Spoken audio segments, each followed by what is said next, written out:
when things start to get hard, people start to settle for average. And that's when we got to go back to those dreams and re-inspire ourselves. I think coaching is a key in a lot of that as well, is go into that all-star mode. Coaching is kind of like your little secret weapon. That's what a lot of people that are being highly, highly successful, they are being coached. Welcome to Be Bold Branding, where we discuss the power of differentiating yourself through your own unique story and standout personal brand. How do you reclaim that fire you once had, that deep-seated belief that you were meant for something bigger? Today, we're tackling the painful gap between leadership potential and leadership reality. Meet Sharlee Lyons, a former Division I athlete who spent over 20 years transforming average performers into all-stars across corporate, nonprofit, and higher education environments. As a best-selling author and certified coach, she's mastered the art of helping people who've downgraded their dreams to rediscover their capacity for greatness. And today, Sharlee is going to reveal the system that's helping professionals reclaim their belief in doing big things. Sharlee, welcome to Be Bold Branding.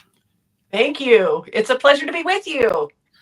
Yes, it's a pleasure to have you because I think anybody in business for any length of time and probably in everything else has run into this problem. Like, this burnout causes this, right? There's a lot of different things that cause people to forget that dream. So we're very excited about talking about this with you. We'd like to know a little bit about you before we get started. So give us a brief background, what caused you to end up in this space? Well, as Tanya said, I spent over 20 years in my profession. Most of my I worked in the corporate world and philanthropy for a little bit, but most of my background is in higher education.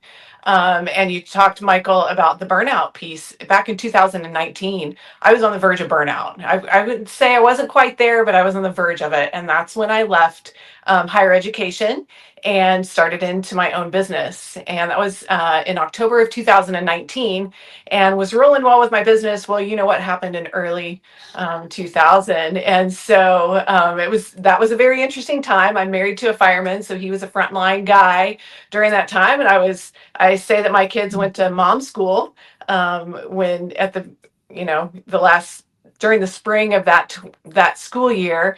And so a lot of my business at that time was working with high school athletes and high school athletic departments. My kids couldn't even go to school, so of course I couldn't get into school. So that's when I decided to pivot, and that's when I wrote my best-selling book, Average to All-Star.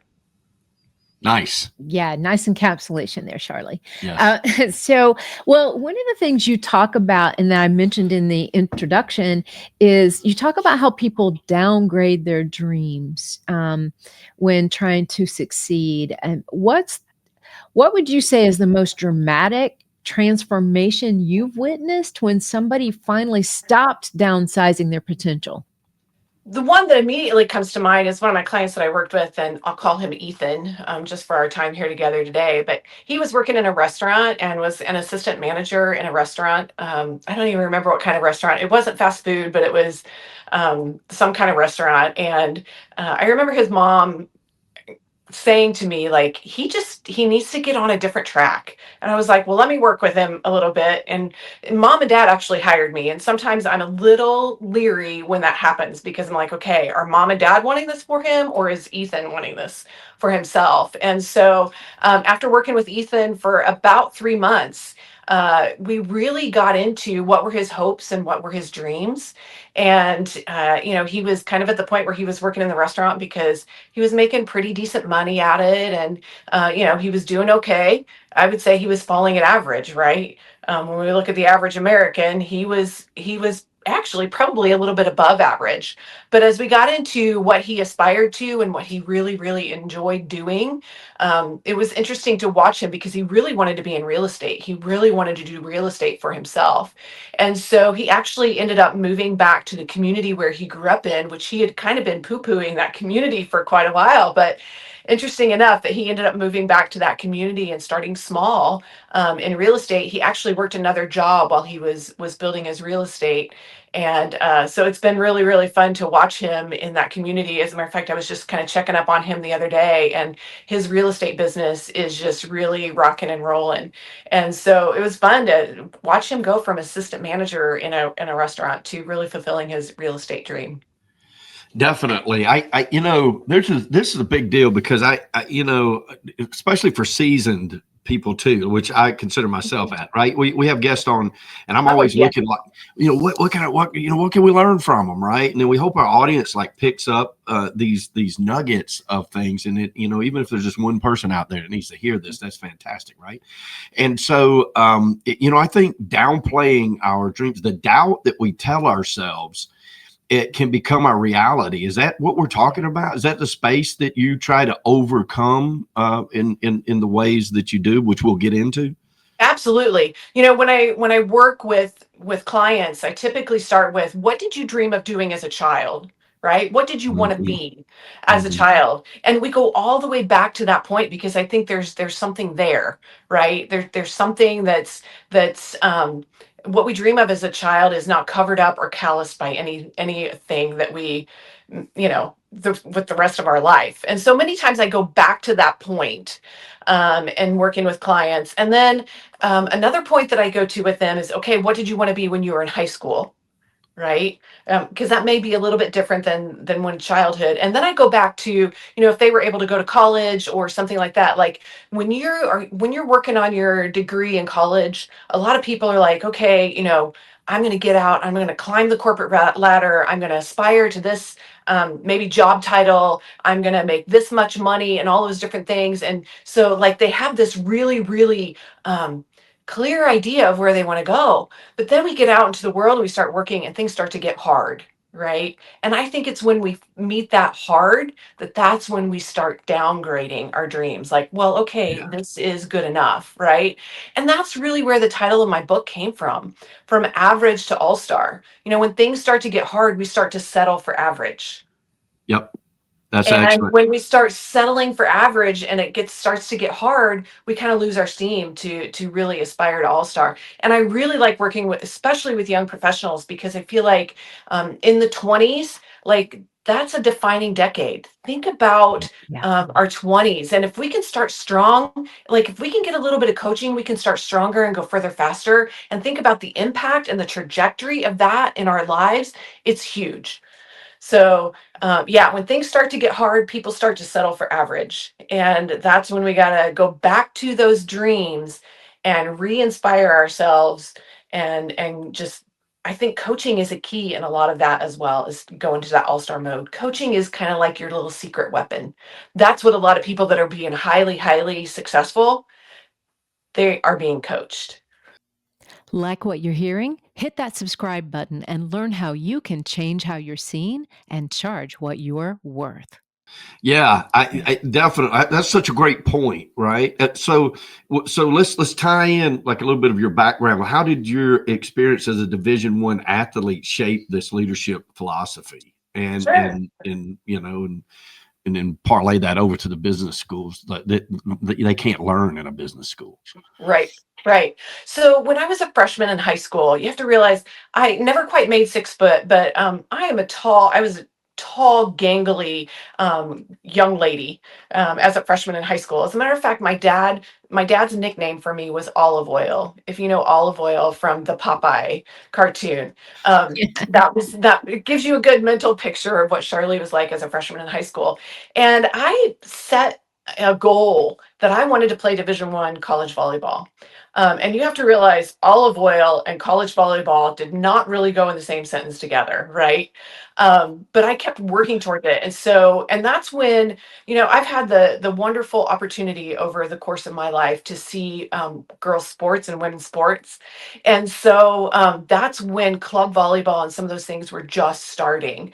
And so I got to give it to my family. My mom and dad got behind me as olive oil, and I started playing club sports. And so I really, really worked hard. My junior year, I only played in the front row. And so I worked really hard to, during my club season and my senior year. Then I played all around.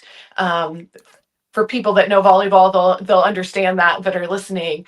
But I was able to get that Division 1 volleyball scholarship, which was huge for me. So, some of it was hard. We talked about hard and how sometimes I could have downplayed my dream and just been like, well, I'll just play NAIA or Division 2 or Division 3. But I was okay to continue to face that hard and to continue to push through that hard. And I had wonderful people in my life that helped support me in that. And I also had great coaches that came alongside me as well. And so, you look at the parallel of that into what you do in your personal and professional life. You have great people around you, you push through the hard, and you have wonderful coaches that come alongside you as well. So athletics really prepared me a lot for what I'm doing now. Yeah. Well, let me ask you this. That's awesome, right? The setup for the next question. What about the professional that has the dream to go to X, whatever X is, right? Mm-hmm. But then they plateau at a certain place, and it's far beyond what maybe they imagined and what other people imagined around them. Where's the motivation? Like, do you see what I'm saying? Like, sometimes we can achieve a certain level of success that is really success. And then, but that's not the dream, right? The dream is even more success, but then you find yourself mentally stuck in a spot where you're like, well, why push any harder? Right. I mean, I'm already here, but here wasn't what I was dreaming of. Right. Make sense? And Michael, I love the word that you use, plateau, right? Plateau is that we've just come to another level and we're kind of there for a while. I have a daughter who is a baton twirler, and the way that baton twirlers progress in their progression, and how they move up the ladder in their competitions is by age level and by competition level. Okay, so there's novice, intermediate, beginner, and advanced. And there are many times I've seen it in her that she has gotten to that 13 to 15 intermediate level, and that was a hard level. Like she was a good twirler at that point. She's 13 to 15 years old. She's at the intermediate level.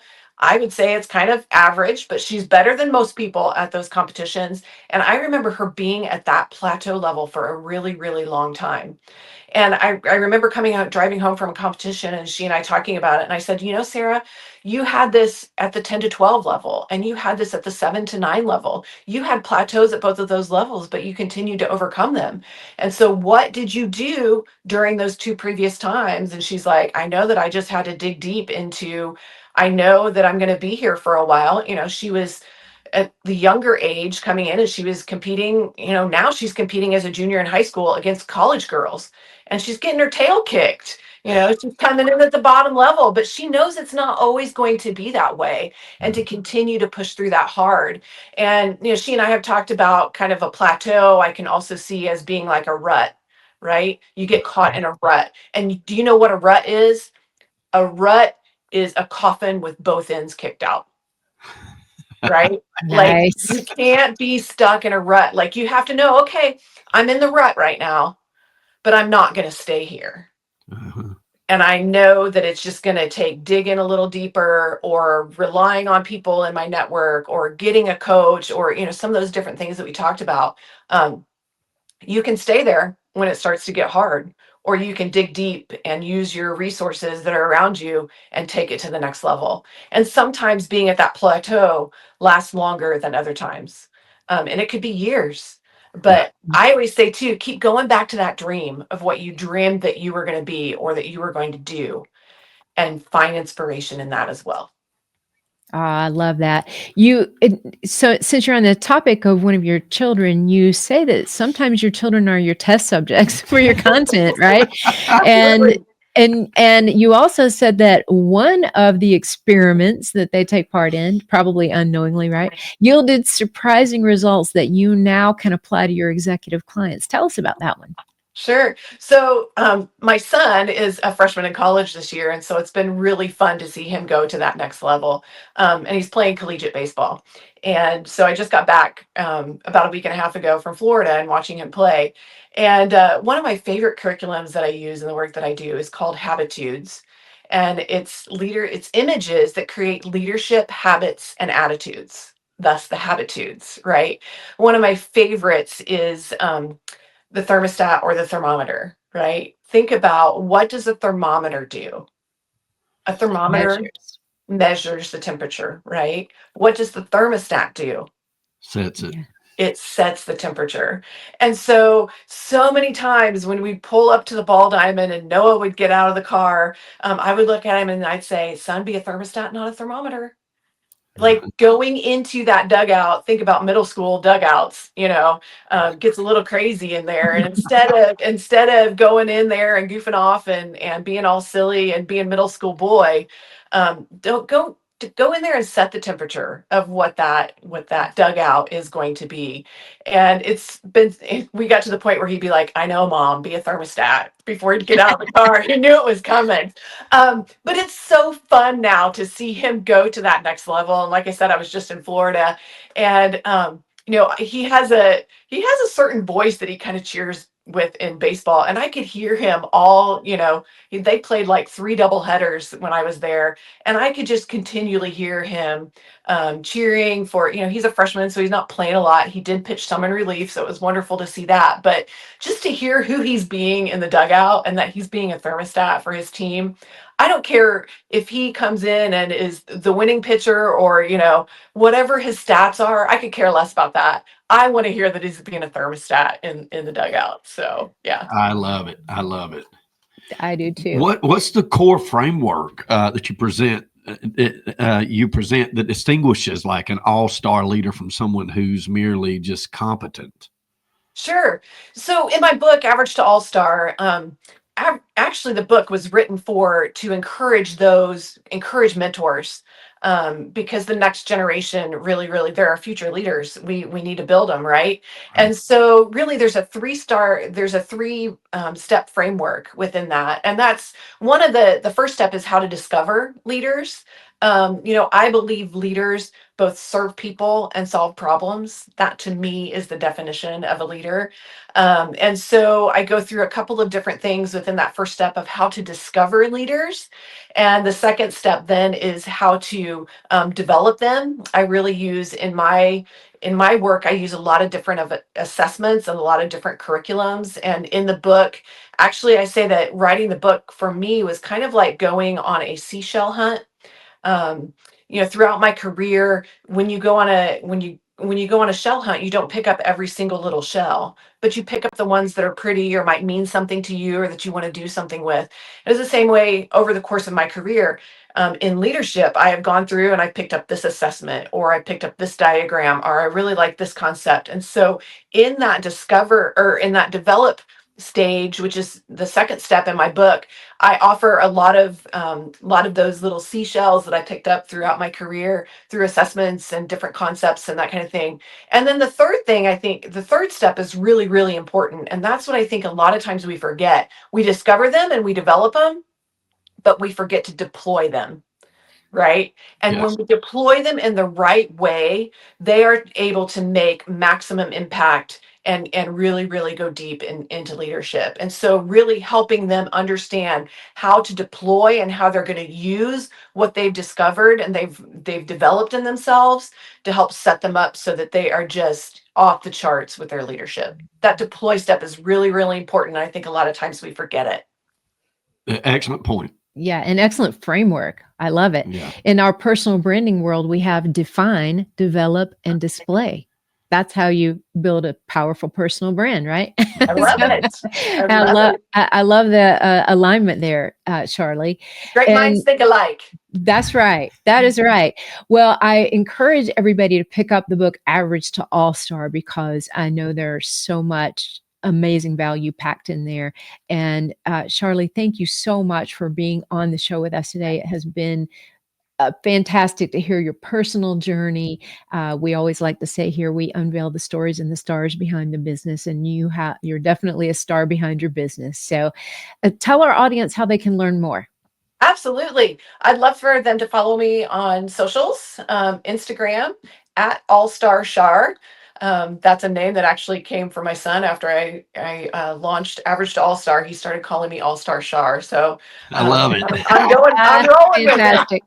Rolling with it. And LinkedIn, Sharlee Lyons, LinkedIn and Instagram are the two main places. Of course, my website as well, SharleeLyons.com. And I am actually getting ready to launch a micro course here in a couple of weeks, and it's on how to skyrocket your life. So taking that star and taking it into the stratosphere. That is fantastic. We'll make sure that all of that is in the show notes, as well as a link to your book. And you've been fantastic. And I think that there's people out here that need to hear this kind of thing. I know I pulled several nuggets myself out of it. Sharlee, you're an inspiration. Thank you. Thank you. It's great being with you. Ready to change how you're seen and charge what you're worth? If you're not getting enough opportunities to meet with ideal customers, or the prospects you're meeting with just aren't ideal, it's most likely your brand that's holding you back. So if you're a coach, consultant, or expert who is on the rise, you need our ultimate guide to a freedom-based brand. Download it free now at BrandFaceGuide.com.